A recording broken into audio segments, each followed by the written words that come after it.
Bharatiya Janata party का जब पहला अधिवेशन हुआ था, भारतीय जनता पार्टी ने तय किया था कि सेकुलर एंड सोशलिस्ट रास्ता अपनाएंगे, लेकिन संघ का और उनके परिवार के लोगों का जो संघ परिवार है उसका रास्ता सेकुलर और सोशलिस्ट नहीं है। जहां 15 अगस्त पूरा देश खुशियों के साथ झंडारोहण कर करके मना रहा है, वहीं आज का दिन हमें उन तमाम शहीदों को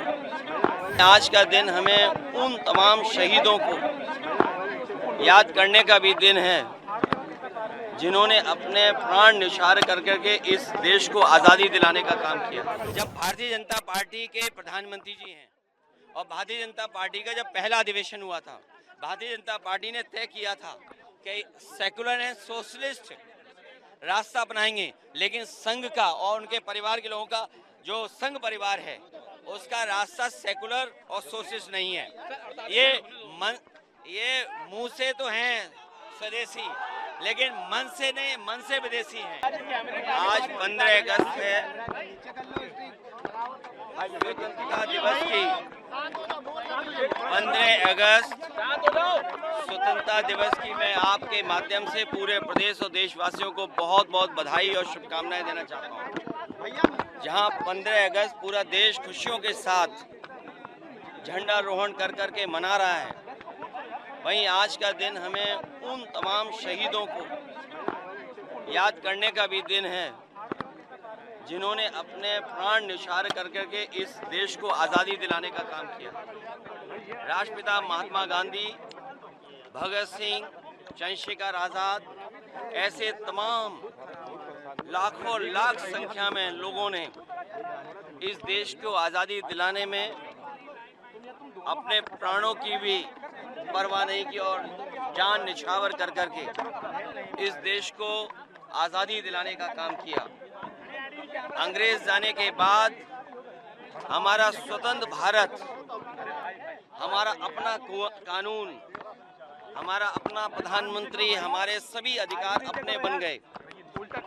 आज जब हम 15 अगस्त और स्वतंत्रता दिवस मना रहे हैं, वहीं ये भी हम याद रखें कि हमारे सामने जो दुनिया की चुनौतियां हैं उनको भी स्वीकार करना होगा। जितना हमारा किसान मजबूत होगा, हमारा जितना ही देश आर्थिक रूप से मजबूत होगा, उतना ही नौजवानों का हम भविष्य बेहतर कर पाएंगे। हमारे देश के किसान खुशहाल हों, हमारे देश के उद्योग कारोबारी वो संपन्न हो, दुनिया के बाजार से मुकाबला कर सकें। हमें अपने देश को मजबूत बनाने के लिए कोई भी त्याग करना पड़े, उसके लिए हम सबको, भारतवासियों को तैयार रहना चाहिए। जहां तक समाजवादी पार्टी, डॉक्टर राम मनोहर लोहिया, बाबा साहब भीमराव अम्बेडकर जी, नेताजी और तमाम समाजवादी विचारकों ने जो हमें सिद्धांत दिया, जो समाजवादी आंदोलन दिया, इसी से हमारा देश खुशहाल होगा और तरक्की करेगा। जो गैर बराबरी है देश में, वो तभी खत्म हो सकती है जब समाजवादी सिद्धांतों पर देश चले। आज हमें खुशी है कि उत्तर प्रदेश की जनता ने समाजवादी पार्टी पर भरोसा करके सबसे ज़्यादा सांसदों को जिता करके एक हम समाजवादियों को जिम्मेदारी दी है कि देश को मजबूत बनाने के लिए, देश की एकता को और मजबूत बनाने के लिए हम लोग लगातार काम करते रहें। आज के दिन हम संकल्प लेते हैं कि हमारा किसान खुशहाल हो, नौजवान को नौकरी रोजगार मिले, हम सबका जीवन सम्मान के साथ, और दुनिया में जो हमें मुकाबला करना है उन देशों से मुकाबला कर करके अपना देश सबसे आगे बढ़ाना है।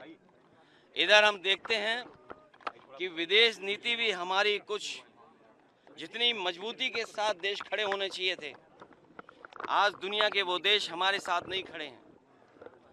समय समय पे दुनिया के देश हमारे देश को धमकी देते हैं, कभी बाजार के नाम पर, कभी ज़मीन के नाम पर। उन चुनौतियों को भी हमें स्वीकार करना होगा। ये देश हमारा खुशहाल हो, वहीं दुनिया में जो दूसरे देश हैं उनसे संबंध कैसे हों। अमेरिका जैसा ताकतवर देश, उससे हमारे संबंध कैसे हों, पड़ोसी देश उनसे संबंध कैसे हों। दुनिया में वही देश आगे बढ़ते हैं जिसके दोस्त ज़्यादा हों, मित्र देश ज़्यादा हों। हम वॉर में हमेशा नहीं जा सकते हैं, लेकिन अपने देश को मजबूत बनाने के लिए हमें अर्थव्यवस्था को और बढ़ावा देना पड़ेगा, किसान को और सुविधाएं देनी पड़ेंगी, तभी हमारा 140 करोड़ से बड़ा देश, जिसमें सबसे ज़्यादा हमें नौकरी और रोजगार की ज़रूरत है, आज हमारा नौजवान नौकरी और रोजगार चाहता है। हमें उम्मीद है कि आने वाले समय में हम समाजवादी लोग मिलकर के एक ऐसी व्यवस्था लागू करें, समाजवादी सिद्धांतों को ऐसा लागू करें कि सबके हाथ में काम हो, नौकरी मिले, रोजगार मिले।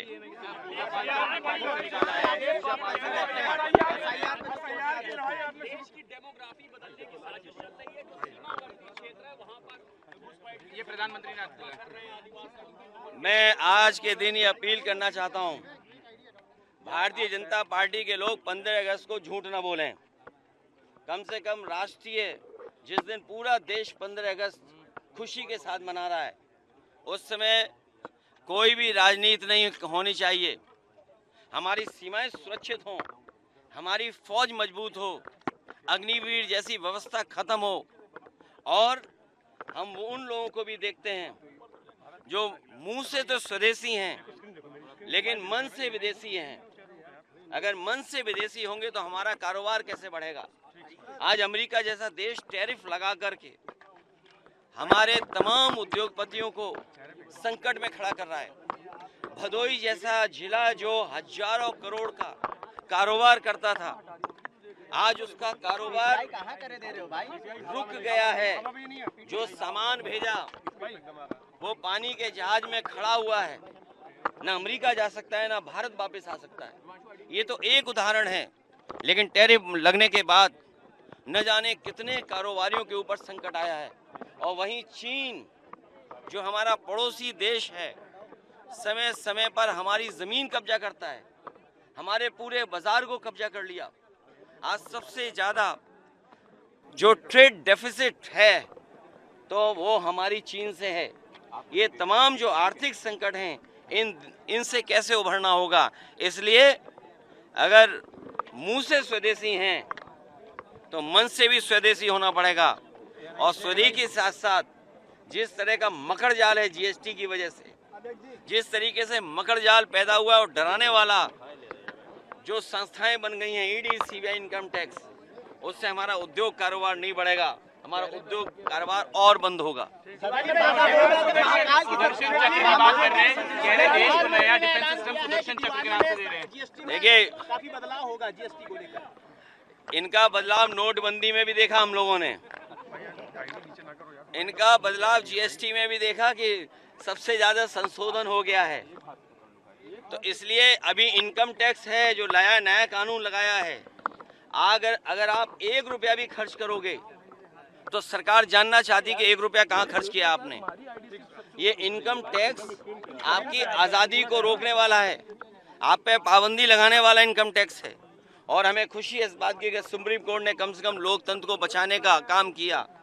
जो एक एसआईआर हो रही थी, और भारतीय जनता पार्टी को ये हुनर है कि वोट कैसे काटना है, वोट कैसे किसी का उड़ा देना है। कम से कम इस फैसले के बाद पॉलिटिकल पार्टीज बूथ स्तर पर अपना वोट बचा पाएंगी और अपना वोट जुड़वा देंगी। लाल किले से आरएसएस की तारीफ करी, कह रहे 100 साल उनके पूरे हुए, ये एक बड़ा कदम है आरएसएस के लिए। प्रधानमंत्री लाल किले से तारीफ करी। ये संगी साथी ग्रुप, ये जो ग्रुप है, ये संगी साथी, और भारतीय जनता पार्टी, मैंने कई बार कहा आपसे और फिर एक बार याद दिलाता हूं कि भारतीय जनता पार्टी का जब गठन हुआ था तो भारतीय जनता पार्टी के पहले जो राष्ट्रीय अध्यक्ष बने थे और भारतीय जनता पार्टी के पहले अधिवेशन में ये तय हुआ था कि उनकी पॉलिटिकल पार्टी की विचारधारा सोशलिस्ट होगी, सेकुलर होगी। ये आज फिर सोचना है इनको, और ये जो 100 साल पूरे हुए हैं, इनको अंग्रेज़ों को बधाई देनी चाहिए, क्योंकि सुनने में आता है और कुछ इतिहासकार ये लिखते हैं कि कुछ संगठन अंग्रेज़ों ने बनाए थे जिससे भारत को धर्म के आधार पर विभाजित किया जा सके, हिंदू और मुसलमान की खाई पैदा की जा सके। इसलिए संगी साथियों को भी अपनी पहली विचारधारा जो थी समाजवादी और सेकुलर, उसको याद रख करके देश को और आगे बढ़ाना चाहिए।